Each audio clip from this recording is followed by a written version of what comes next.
Hello and welcome friends, स्वागत करते हैं आपका द प्लॉट पजल की एक नए वीडियो में। कहानी की शुरुआत होती है और हम किसी अंधेरी जगह पर एक लड़की और उसके बॉयफ्रेंड को देखते हैं।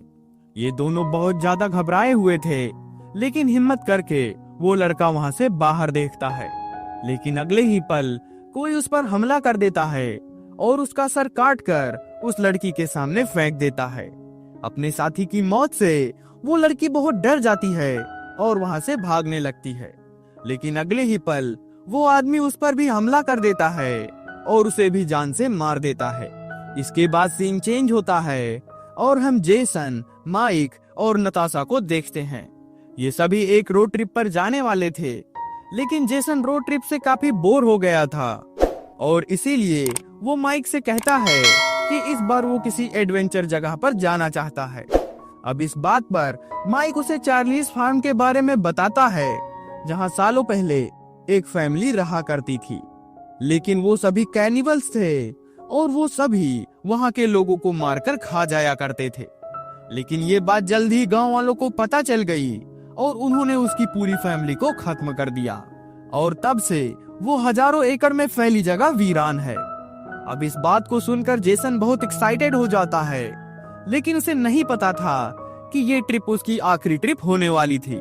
इसके बाद जेसन नताशा से कहता है कि वो इस ट्रिप के लिए अपनी बाकी दोस्तों को भी बुला ले। अगली सुबह होते ही हम अपने एडवेंचर पर निकल जाएंगे। लेकिन यहाँ पर जेसन ने नताशा को नहीं बताया था कि वो सभी एक हॉन्टेड जगह पर जा रहे थे। अगली सुबह होते ही माया भी वहाँ पर आ जाती है और वो चारों अपने ट्रिप के लिए निकल जाते हैं।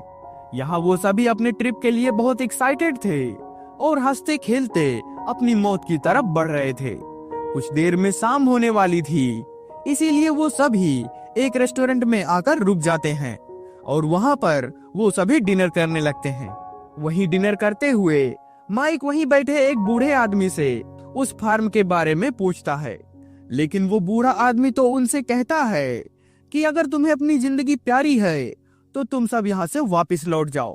लेकिन माइक उन्हें वहाँ के गायब होने वाले लोगों के बारे में पूछने लगता है, जिस पर ब्लू तो उसे कुछ भी नहीं बताता, लेकिन उसके पास बैठा जैक उन्हें बताता है कि वहाँ बहुत सारे लोग गायब हो चुके हैं। लेकिन तभी रेस्टोरेंट वर्कर कहता है कि ऐसा कुछ भी नहीं है, वो जगह बस एक खंडहर के अलावा कुछ और नहीं है। लेकिन ब्लू फिर से माइक को वार्न करते हुए कहता है कि तुम्हें अपने साथियों के साथ वापस लौट जाना चाहिए।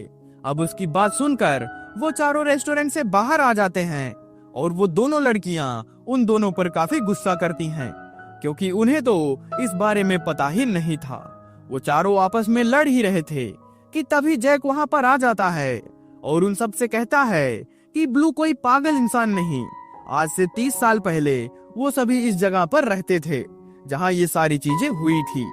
यहाँ पर घूमने की और भी अच्छी जगह है, तुम सब वहाँ पर जा सकते हो। यहाँ जैक माइक और जेसन को रोकने की काफी कोशिश करता है, पर वो दोनों उसकी एक नहीं सुनते और उसे धक्का देकर वहाँ से जाने लगते हैं। लेकिन अब जैक भी उन पर काफी गुस्सा करता है और वो उन्हें उनकी मौत का पता बता देता है। रात ज्यादा होने के कारण वो सभी एक जगह पर रुक जाते हैं और आग जलाकर वहीं पर बैठ जाते हैं। यहाँ माइक उन सबको चार्लीज फार्म के बारे में बताता है कि सन 80 के दशक में वहाँ एक आदमी विलियम और उसकी बीवी रहा करते थे। उनके साथ उनका बेटा भी था जिसका नाम चार्ली था। वो तीनों मिलकर पहले अपने फार्म के वर्कर्स को किडनैप करते थे और फिर उन्हें मारकर खा जाया करते थे। इसके बाद हमें विलियम के घर का सीन दिखाया जाता है, जहां हम एक लड़की को बेड पर बंधा हुआ देखते हैं। वो लड़की बहुत बुरी कंडीशन में थी और उसके बगल में बैठा चार्ली उसे देखकर हंस रहा था, क्योंकि उसे दूसरों की तकलीफ में मजा आता था। विलियम और उसकी बीवी ने उस लड़की के बॉयफ्रेंड और उसके बाकी दोस्तों को पहले ही मार दिया था, लेकिन ये बात गांव वालों को भी पता चल गई थी और ब्लू गांव के सभी लोगों के साथ विलियम के घर आ जाता है। लेकिन विलियम तो उन सबको मारने की कोशिश करता है, जिससे ब्लू विलियम के सिर को उड़ा देता है। अब ये सब देखकर विलियम की बीबी चार्ली को लेकर वहां से भागने लगती है और इसके बाद से चार्ली को किसी ने नहीं देखा। कुछ लोगों का मानना है कि वो मारा गया लेकिन कुछ लोग ये भी कहते हैं कि वो अभी भी जिंदा है और अपने फार्म में आने वाले लोगों को मौत की नींद सुला देता है। अब ये सारी बातें सुनकर नताशा कहती है कि हमें ऐसी जगह पर नहीं जाना चाहिए, लेकिन जेसन कहता है कि ऐसी कहानी सुनकर वहाँ पर बहुत सारे लोग आते हैं। अगर हमें वहाँ कुछ भी ठीक नहीं लगा तो हम वहाँ से वापस आ जाएंगे। अगली सुबह वो फिर से चार्ली की खोज में निकल जाते हैं, लेकिन उन्हें वहाँ जाने का सही रास्ता नहीं मिलता, जिससे वो सभी अपने एक बॉक्सर फ्रेंड टोनी के पास कॉल करते हैं और उससे उस जगह का रास्ता पूछते हैं। लेकिन टोनी भी उन्हें वहाँ जाने से मना करता है, लेकिन जेसन सबकी तरह उसकी बात भी नहीं सुनता और उससे एड्रेस ले लेता है। लेकिन कॉल रखने से पहले टोनी उससे कहता है कि उस जगह पर नेटवर्क नहीं होता, तो बाहर आते ही तुम मुझे कॉल कर देना। इसके बाद वो सभी चार्ली के फार्म गेट के पास पहुंच जाते हैं, लेकिन उनसे वो गेट नहीं खुलता। इसीलिए वो अपनी जीप वहीं पर छोड़कर पैदल ही आगे बढ़ने लगते हैं। कुछ देर पैदल चलने के बाद वो सभी उस जगह पर पहुंच जाते हैं जहां चार्ली रहा करता था। वो सभी उसके घर के अंदर आते हैं और उसी बेड को देखने लगते हैं जिस पर उस लड़की को बांधा गया था। उन सभी को वहां एक टेडी भी मिलता है जिसे माया अपने पास रख लेती है और मेमोरी के लिए वहीं दीवार पर उन चारों के नाम भी लिख देती है। लेकिन नताशा को यहाँ पर काफी डर लग रहा था और वो उन सब से कहती है कि ना जाने यहाँ पर कितने लोग मरे होंगे। तब माइक उन्हें आगे की कहानी बताता है और हम देखते हैं कि विलियम के मरने के बाद ब्लू और बाकी लोग उसके घर में आ जाते हैं, जहाँ उसका घर बहुत तेजी से बदबू कर रहा था और वहीं ब्लू को बेड से बंधी उसी लड़की की लाश मिलती है जिसे विलियम और उसकी बीवी ने कुछ समय पहले ही मार दिया था। वहाँ उन सबको और भी सड़ी गली लाशें मिलती है जिन्हें उन सब ने मारकर अपने घर में ही छुपा दिया था। अब यह सब कुछ देखकर ब्लू और बाकी लोग विलियम की बीवी और चार्ली को पकड़ने जाते हैं, लेकिन चार्ली की माँ खुद सामने आ जाती है और बाकी लोग उसे पीट पीट कर पूछ रहे थे कि उसका बेटा कहाँ है, लेकिन वो उन्हें कुछ भी नहीं बताती। वहीं चार्ली ये सारी चीजें देख रहा था, लेकिन उसके चेहरे पर एक शिकस्त तक नहीं आती और वो गांव वाले उसकी माँ को पीट पीट कर मार देते हैं। अब पूरी कहानी सुनकर नताशा को और भी डर लगने लगा था, लेकिन तब माइक उसे जोक सुनाता है जिस पर वो थोड़ी रिलैक्स हो जाती है। अब तक रात भी हो चुकी थी और वो सभी एक जगह पर सो जाते हैं। माया ने अभी भी वो गुड्डा अपने पास रखा था। रात में सोते हुए अचानक माया की आंख खुल जाती है और वो देखती है कि दरवाजे के पास उसे कोई बहुत बड़ा आदमी खड़ा हुआ था, लेकिन वो अभी नींद में थी, इसीलिए वो उस पर ज्यादा ध्यान नहीं देती। अगली सुबह होते ही वो देखती है कि उसका गुड्डा वहाँ से गायब है। वहीं बाहर आते ही उन्हें दो टूरिस्ट दिखते हैं जो चार्ली की कहानी सुनकर इसी जगह पर आ गए थे। अब उन दोनों से मिलकर वो चारों बहुत खुश होते हैं और एक साथ नाश्ता करने लगते हैं, जहाँ मिक उन्हें अपने जोक सुनाकर इंटरटेन करता है। लेकिन तभी माया उन्हें बताती है कि कल रात उसने किसी को दरवाजे के सामने खड़ा देखा था जो बहुत ही बड़ा और बहुत ही भयानक था। लेकिन नताशा उससे कहती है कि हो सकता है मिक की बातों की वजह से तुम्हें कोई वहम हुआ होगा। इसके बाद वो सभी उस अनजान जगह पर अलग अलग जगह घूमने निकल जाते हैं। मिक और माया एक साथ जाते हैं, जहाँ रास्ते में उन्हें एक अंडरग्राउंड टनल जैसी जगह मिलती है जिसके अंदर बहुत तेज बदबू आ रही थी। वहीं जेसन और नताशा उन टूरिस्ट के साथ घूम रहे थे, जहाँ रास्ते में उन्हें कई खराब गाड़ियां भी दिखती हैं और घूमते हुए वो दोनों कपल भी अलग हो जाते हैं। वहीं मिक और माया टहलते हुए एक नदी के पास आ जाते हैं और पानी देखते ही माइक पानी में कूद जाता है और माया भी उसके पास आ जाती है। वहीं वो टूरिस्ट एक पुराने घर के पास आ जाता है जहां उसे एक कुल्हाड़ी दिखती है और वो उससे खेलने लगता है, लेकिन उसकी साथी उसे ऐसा करने से रोकती है और वो दोनों उस घर के अंदर आ जाते हैं, जहां अंदर उसे बहुत सारी पुरानी चीजें दिखती हैं और वहीं उसे एक बेड मिलता है जो बिल्कुल साफ था, जैसे उस पर कोई पहले से ही सोता हो। इसके बाद वो दोनों वहां से बाहर जाने लगते हैं, लेकिन अगले ही पल वो दरिंदा चार्ली उस पर हमला कर देता है और उसे जान से मार देता है। अब अपने साथी की ऐसी हालत देखकर वो लड़की चिल्लाने लगती है और उसी घर में छुप जाती है। चार्ली उसे अंदर पागलों की तरह ढूंढने लगता है और उसी घबराहट में उस लड़की की आवाज निकल जाती है, जिसे चार्ली उसे देख लेता है और उसे मारने लगता है, जिससे वो लड़की बेहोश हो जाती है। लेकिन इससे भी उसका मन नहीं भरता और वो उस लड़की को जमीन पर लिटा देता है और उसके सिर पर एक ट्रैक्टर से कुचलने लगता है, जिससे वो लड़की तड़पने लगती है। लेकिन वो खूनी दरिंदा उस पर जरा भी रहम नहीं दिखाता और उसके सिर को तरबूज की तरह फाड़ देता है। वही जेसन और नताशा एक दूसरे घर के पास आ गए थे। जेसन अंदर जाने को कहता है, लेकिन नताशा मना कर देती है, जिससे वो अकेले ही अंदर चला जाता है। वहीं दूसरी तरफ हम टॉमी को देखते हैं, जिसे अपने साथियों की चिंता हो रही थी और इसीलिए वो उनके पास आने लगता है। वहीं माया देखती है कि वो मॉन्स्टर एक बड़ी तलवार लेकर उसकी तरफ बढ़ रहा है। अब इस बात से वो काफी डर जाती है, लेकिन माइक उसे शांत करता है और खुद पानी से बाहर चार्ली के पास आ जाता है। लेकिन चार्ली उसे देखकर हंस रहा था।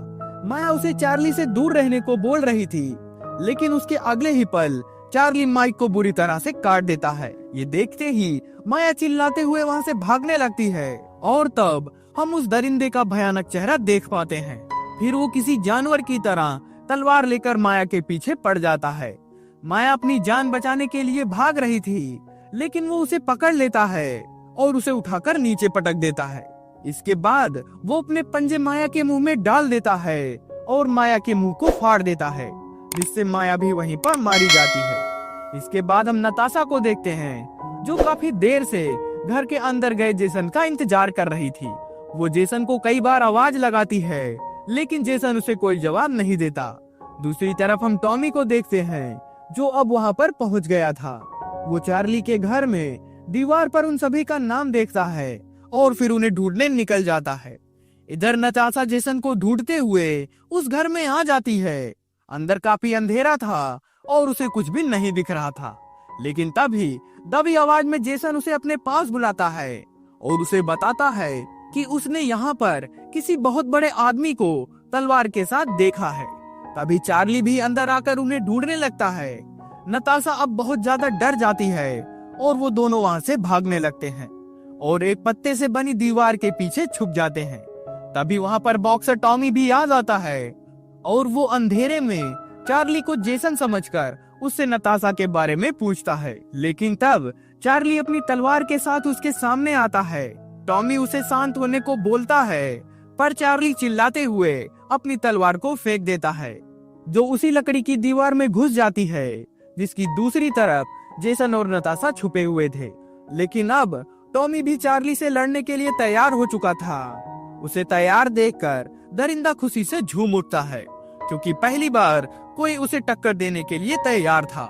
टोनी उस पर लगातार हमला करता है, लेकिन उसके पंचे से चार्ली को कोई खास फर्क नहीं पड़ता। लेकिन अब टोनी चार्ली को मारने लगता है। जेसन उससे बचाने आगे आता है, लेकिन अब तक बहुत देर हो चुकी थी, क्योंकि चार्ली ने अपने हाथों से टोनी का गला फाड़ दिया था, जिससे कुछ ही देर बाद टोनी भी मारा जाता है। इसके बाद चार्ली जेसन को पकड़ लेता है। तभी जेसन नताशा को यहाँ से भागने को बोलता है। इतने में ही चार्ली एक बड़े चाकू से जेसन का गला काट देता है और नताशा कुछ भी नहीं कर पाती। नताशा वहाँ से भागने लगती है और चार्ली अपनी तलवार लेकर उसके पीछे पड़ जाता है। उस मॉन्स्टर से बचने के लिए नताशा एक कार में बैठ जाती है, लेकिन चार्ली उस कार की विंडशील्ड को तोड़ देता है, जिससे नताशा चिल्लाने लगती है। इसके बाद सीन चेंज होता है और हम नताशा को एक लकड़ी से बने बॉक्स के अंदर देखते हैं।